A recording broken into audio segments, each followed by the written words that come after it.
Good morning, and welcome to It's Lit with Mitch. I'm Mitch, and I read powerful literature out loud beginning to end, including starting with the Holy Bible. We're in Numbers now, and we're going to jump right in today, Numbers chapter 10, and probably go through about 15. So let's just jump in. I don't have, it's been harder to squeeze these in, so I don't have a whole lot of time, but we're doing it. All right, chapter 10, the silver trumpets. Now the Lord said to Moses, "Make 2 trumpets of hammered silver, for calling the community to assemble, and for signaling the breaking of the camp. When both trumpets are blown, everyone must gather before you at the entrance of the tabernacle. But if only one trumpet is blown, then only the leaders, the heads of the clans of Israel, must present themselves to you. When you sound the signal to move on, the tribes camped on the east side of the tabernacle must break camp and move forward. When you sound the signal a second time, the tribes camped on the south will follow. You must sound short blasts as the signal for moving on. When you call the people to an assembly, blow the trumpets with a different signal. Only the priests, Aaron's descendants, are allowed to blow the trumpets. This is a permanent law for you, to be observed from generation to generation. When you arrive in your own land and go to war against your enemies who attack you, sound the alarm with the trumpets. Then the Lord your God will remember you and rescue you from your enemies. Blow the trumpets in times of gladness too, sounding them at your annual festivals and at the beginning of each month, and blow the trumpets over your burnt offerings and peace offerings. The trumpets will remind your God of his covenant with you. I am the Lord your God." The Israelites leave Sinai. In the 2nd year after Israel's departure from Egypt, on the 20th day of the 2nd month, the cloud lifted from the tabernacle of the covenant. So the Israelites set out from the wilderness of Sinai and traveled on from place to place until the cloud stopped in the wilderness of Paran. When the people set out for the first time, following the instructions the Lord had given through Moses, Judah's troops led the way. They marched behind their banner, and their leader was Nahshon, son of Amminadab. They were joined by the troops of the tribe of Issachar, led by Nathanael, son of Zuar, and the troops of the tribe of Zebulun, led by Eliab, son of Helon. When the tabernacle was taken down, and the Gershonite and Merarite divisions of the Levites were next in the line of march, carrying the tabernacle with them.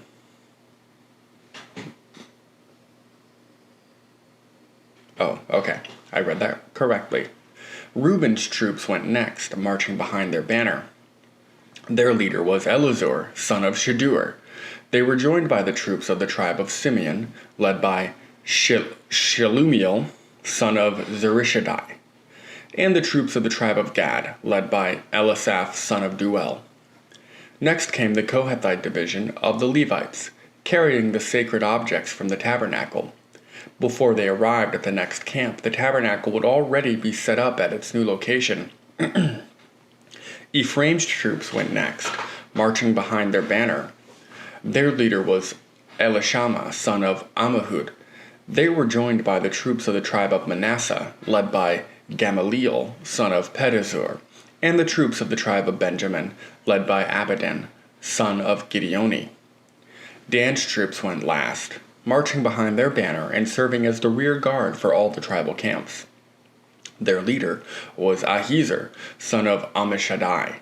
They were joined by the troops of the tribe of Asher, led by Pagiel, son of Ochran, and the troops of the tribe of Naphtali, led by Ahira, son of Enan.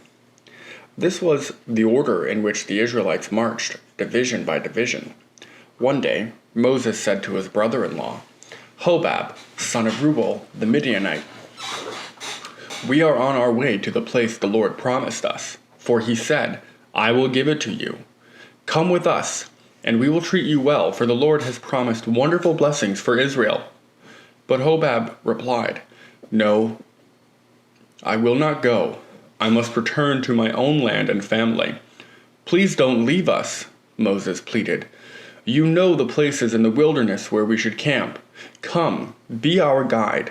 If you do, we'll share with you all the blessings the Lord gives us." They marched for 3 days after leaving the mountain of the Lord, with the ark of the Lord's covenant moving ahead of them to show them where to stop and rest. As they moved on each day, the cloud of the Lord hovered over them, and whenever the ark set out, Moses would shout, "Arise, O Lord, and let your enemies be scattered. Let them flee before you." And when the ark was set down, he would say, "Return, O Lord, to the countless thousands of Israel." Chapter 11. The people complain to Moses.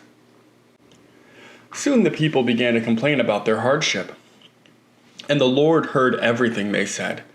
Then the Lord's anger blazed against them, and he sent a fire to rage among them, and he destroyed some of the people in the outskirts of the camp. Then the people screamed for Moses to help, and when he prayed to the Lord, the fire stopped.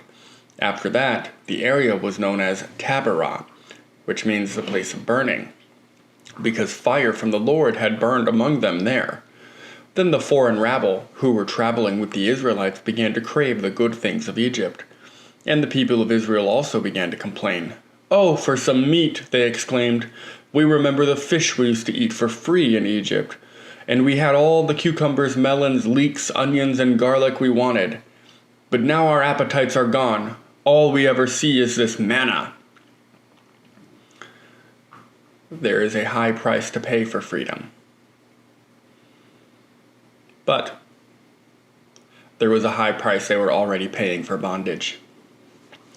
Moses heard all the families standing in the doorways of their tents whining, and the Lord became extremely angry. Moses was also very aggravated, and Moses said to the Lord, "Why are you treating me, your servant, so harshly? Have mercy on me. What did I do to deserve the burden of all these people? Did I give birth to them? Did I bring them into the world? Why did you tell me to carry them in my arms like a mother carries a nursing baby? How can I carry them to the land you swore to give their ancestors? Where am I supposed to get meat for all these people? They keep whining to me, saying, 'Give us meat to eat.' I can't carry all these people by myself. The load is far too heavy. If this is how you intend to treat me, just go ahead and kill me. Do me a favor and spare me this misery." Moses chooses 70 leaders. Then the Lord said to Moses, "Gather before me 70 men who are recognized as elders and leaders of Israel. Bring them to the tabernacle to stand there with you. I will come down and talk to you there.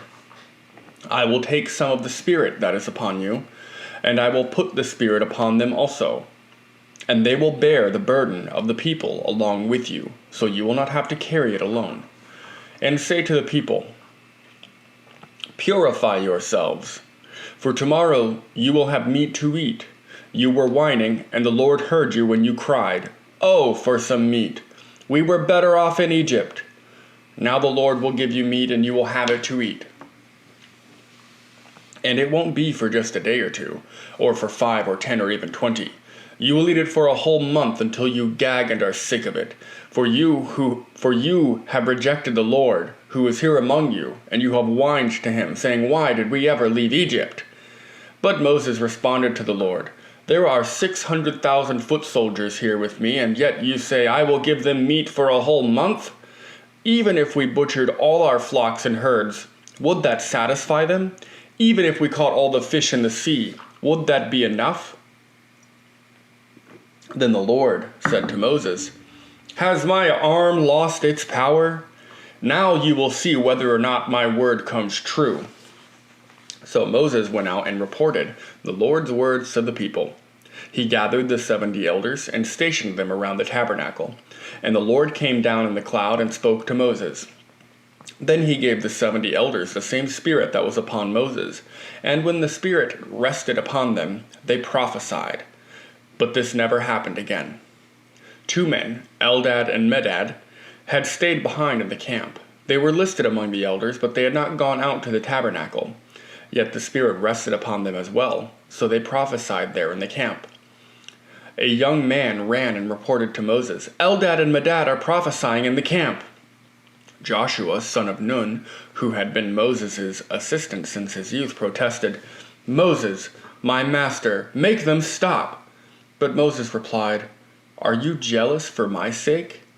I wish that all the Lord's people were prophets, and that the Lord would put his spirit upon them all." Then Moses returned to the camp with the elders of Israel.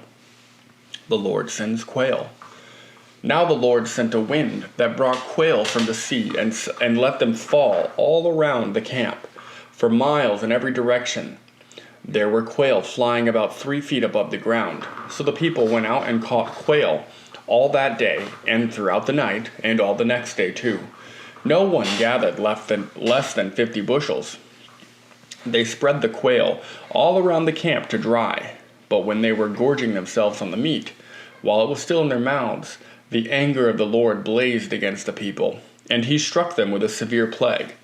So that place which was called Kibroth Hattaavah, which means graves of gluttony.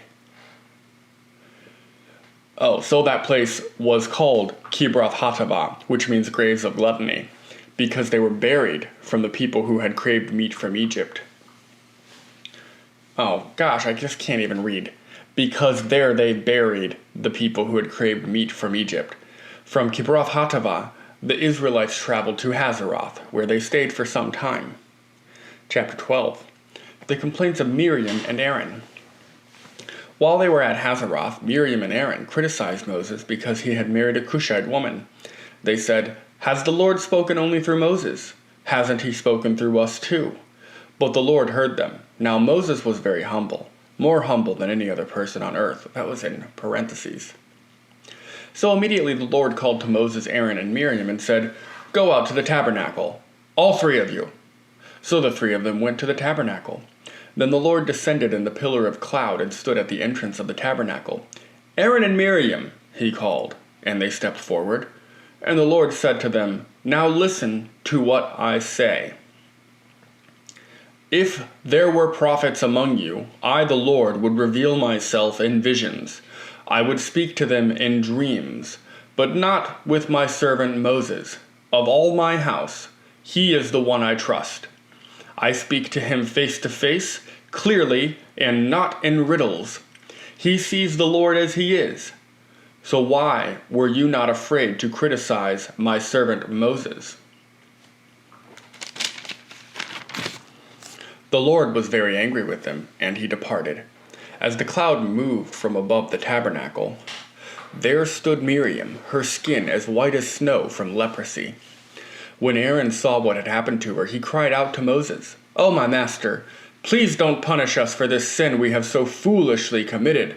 Don't let her be like a stillborn baby, already decayed at birth." So Moses cried out to the Lord, "Oh God, I beg you, please heal her." But the Lord said to Moses, "If her father had done nothing more than spit in her face, wouldn't she be defiled for 7 days? So keep her outside the camp for 7 days, and after that she may be accepted back." So Miriam was kept outside the camp for 7 days, and the people waited until she was brought back before they traveled again. Then they left Hazeroth and camped in the wilderness of Paran. 12 scouts explore Canaan. Chapter 13. The Lord now said to Moses, "Send out men to explore the land of Canaan." So, the land, lost my spot. The land I am giving to the Israelites. Send 1 leader from each of the 12 ancestral tribes. So Moses did as the Lord commanded him. He sent out 12 men, all tribal leaders of Israel, from their camp in the wilderness of Paran. These were the tribes and the names of their leaders: Reuben, Simeon, Judah, Issachar, Ephraim, Benjamin, Zebulun, Manasseh, son of Joseph, Dan, Asher, Naphtali, Gad. These are the names of the men Moses sent out to explore the land. Moses gave the men these instructions as he sent them out to explore the land. "Go north through the Negev into the hill country. See what the land is like, and find out whether the people living there are strong or weak, few or many. See what kind of land they live in. Is it good or bad? Do their towns have walls, or are they unprotected like open camps? Is the soil fertile or poor? Are there many trees? Do your best to bring back samples of the crops you see." So they went up and explored the land from the wilderness of Zin as far as Rehob, near Lebo-Hamath. Going north, they passed through the Negev and arrived at Hebron, where Ahiman, Shishai, and Talmai, all descendants of Anak, lived. When they came to the valley of Eshcol, they cut down a branch with a single cluster of grapes so large that it took 2 of them to carry it on a pole between them. They also brought back samples of the pomegranates and the figs. That place was called the Valley of Eshcol, because of the cluster of grapes the Israelite men cut there. Eshcol means cluster. The scouting report. After exploring the land for 40 days, the men returned to Moses, Aaron, and the whole community of Israel at Kadesh, in the wilderness of Paran. They reported to the whole community what they had seen and showed them the fruit they had taken from the land. This was their report to Moses. "We entered the land you sent us to explore, and it is indeed a bountiful country, a land flowing with milk and honey. Here is the kind of fruit it produces. But the people living there are powerful, and their towns are large and fortified. We even saw giants there, the descendants of Anak. The Amalekites live in the Negev, and the Hittites, Jebusites, and Amorites live in the hill country. The Canaanites live along the coast of the Mediterranean Valley and along the Jordan Valley." But Caleb tried to quiet the people as they stood before Moses. "Let's go at once to take the land," he said. "We can certainly conquer it." But the other men who had explored the land disagreed. "We can't go up against them. They are stronger than we are." So they spread this bad report about the land among the Israelites. "The land we traveled through and explored will devour anyone who goes to live there. All the people we saw were huge. We even saw giants there, the descendants of Anak. Next to them we felt like grasshoppers, and that's what they thought too." Chapter 14. The people rebel. Then the whole community began weeping aloud, and they cried all night. Their voices rose in a great chorus of protest against Moses and Aaron. "If only we had died in Egypt, or even here in the wilderness," they complained. "Why is the Lord taking us to this country only to have us die in battle? Our wives and our little ones will be carried off as plunder. Wouldn't it be better for us to return to Egypt?" Then they plotted among themselves, "Let's choose a new leader and go back to Egypt." So it is a tale as old as time, after all, huh?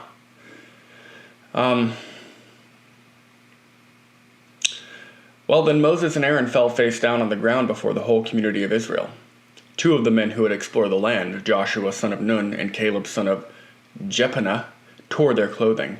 They said to all the people of Israel, "The land we traveled through and explored is a wonderful land. And if the Lord is pleased with us, he will bring us safely into that land and give it to us. It is a rich land flowing with milk and honey. Do not rebel against the Lord, and don't be afraid of the people of the land. They are only helpless prey to us. They have no protection, but the Lord is with us. Don't be afraid of them." But the whole community began to talk about stoning Joshua and Caleb. Then the glorious presence of the Lord appeared to all the Israelites in the tabernacle. And the Lord said to Moses, "How long will these people treat me with contempt? Will they never believe me, even after all the miraculous signs I have done among them? I will disown them and destroy them with a plague. Then I will make you into a nation greater and mightier than they are." Moses intercedes for the people yet again. But Moses objected. "What will the Egyptians think when they hear about it?" he asked the Lord. "They know full well the power you displayed in rescuing your people from Egypt. Now if you destroy them, the Egyptians will send a report to the inhabitants of this land who have already heard you live among your people. They know, Lord, that you have appeared to your people face to face, and that your pillar of cloud hovers up over them. They know that you go before them in the pillar of cloud by day and the pillar of fire by night. Now if you slaughter all these people with a single blow, the nations that have heard of your fame will say, 'The Lord was not able to bring them into the land he swore to give them.' So he killed them in the wilderness. Please, Lord, prove that your power is as great as you have claimed. For you said, the Lord is slow to anger and filled with unfailing love, forgiving every sin and rebellion. But he does not excuse the guilty. He lays the sins of the parents upon their children. The entire family is affected, even children in the third and fourth generations. In keeping with your magnificent, unfailing love, please pardon the sins of this people, just as you have forgiven them ever since they left Egypt.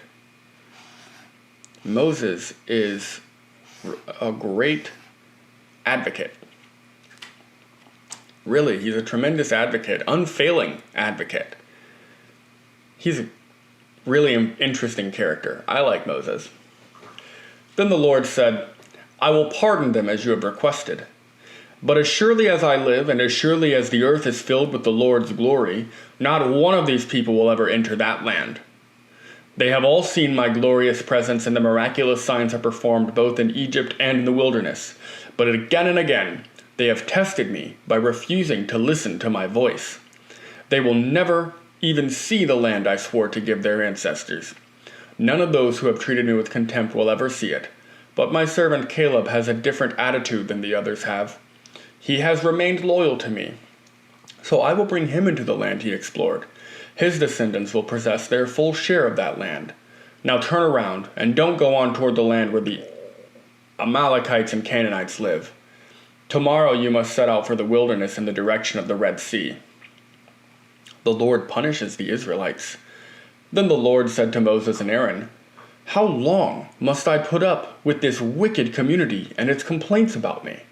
Yes, I have heard the complaints the Israelites are making against me. Now tell them this, As surely as I live, declares the Lord, I will do to you the very things I heard you say. You will all drop dead in this wilderness, because you complained against me, every one of you who is 20 years older, and was included in the registration will die. You will not enter and occupy the land I swore to give you. The only exceptions will be Caleb son of Jephunneh and Joshua son of Nun. You said your children would be carried off as plunder. Well, I will bring them safely into the land, and they will enjoy what you have despised. But as for you, you will drop dead in the wilderness. And your children will be like shepherds, wandering in the wilderness for 40 years. In this way, they will pay for your faithlessness, until the last of you lies dead in the wilderness. Goodness, Lord. We're getting some interesting stuff here.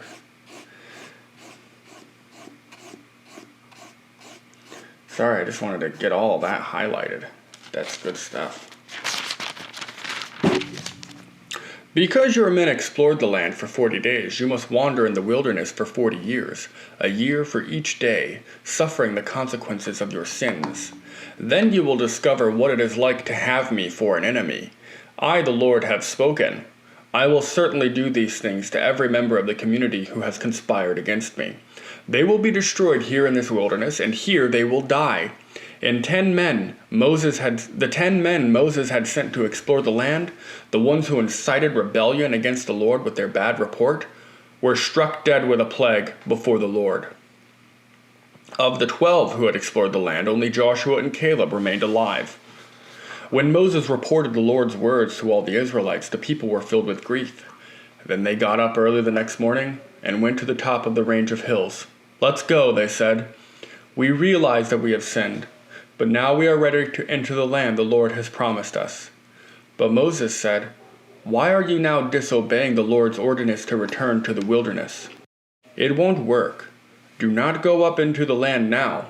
You will only be crushed by your enemies because the Lord is not with you. When you face the Amalekites and Canaanites in battle, the Lord will abandon you because you have abandoned the Lord.